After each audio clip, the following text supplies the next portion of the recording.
name is Marielle. Welcome back to another one of my movie reviews. What do you mean there's nobody upstairs? I hear noises. You have to admit that one of the best parts about October is finding funny horror movies. As we inspect the noise upstairs, let's get this review started. Moving into the apartment in 1999, the fourth floor is about a woman who inherits a rent-controlled apartment in a rundown building. Tormented by whoever lives in the apartment below her, Jane gets threatening messages warning her to end the noise. I laughed a lot while watching The Fourth Floor. I'm not sure if this film was supposed to be a dark comedy or if it just ended up like that in the final edit. The Fourth Floor is a mix of a film that has no idea what it wants to be and instills the corniest of atmospheres, and yet it makes a good choice in one twist. Juliette Lewis is an excellent character actress. While Jane is a headstrong woman, she has not studied the rules on what not to do in a horror movie. If you get threatening letters to keep the noise down, I wouldn't go about in a chaotic dance party. That was the funniest scene in the movie, though. I have only seen Shelley Duvall in her iconic appearance as Wendy Torrance in The Shining. I was curious to see what her role would be like here. Aside from appearing out of thin air like a ghost to talk to Jane, Martha doesn't do much. By the end, Martha disappears from the story. Duvall deserved a better role than what she was given. That goes for most of the characters in The Fourth Floor. Credits include the late William Hurt, Tilden Bell, Artie Lang, Sabrina Gertvich, and Robert Costanzo.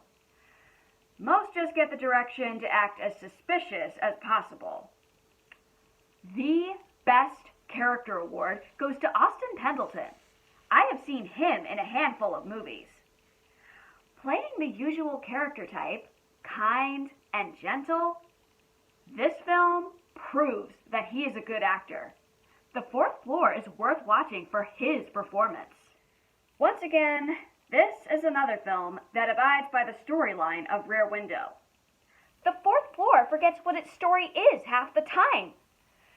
First, Jane thinks that she's witnessed a murder at the apartment across from her, and then she is so caught up on who is tormenting her in her downstairs apartment that the murder segment is just dropped. Josh Klausner's direction was so cluttered that The Fourth Floor turns into a dark comedy. I was laughing at the inconsistencies, sloppy editing, the bizarre character reactions, and this silly reference to Jaws in the climax. By that point, you don't have to take the movie seriously. One of my favorite parts of Klausner's direction was how he dictated one scene. As Jane is crazily dancing about, the neighbors who she was spying on look in on her. The tables have turned. I was laughing out loud. I'm not calling The Fourth Floor a bad movie. It had some pretty good twists. Even after the film ends, one line stays with you. The Fourth Floor is not a masterpiece, but it is still a film that you should check out. Remember, don't take it seriously, and you will have a good time. Name another horror movie that's so bad that it's funny. For our last Bad Funny Shocktoberween review, how many people have seen the remake to the Japanese horror film, The Eye? Join me next week. Like, comment, subscribe to my channel or to my Patreon. My name is Marielle, and this has been another one of my movie reviews.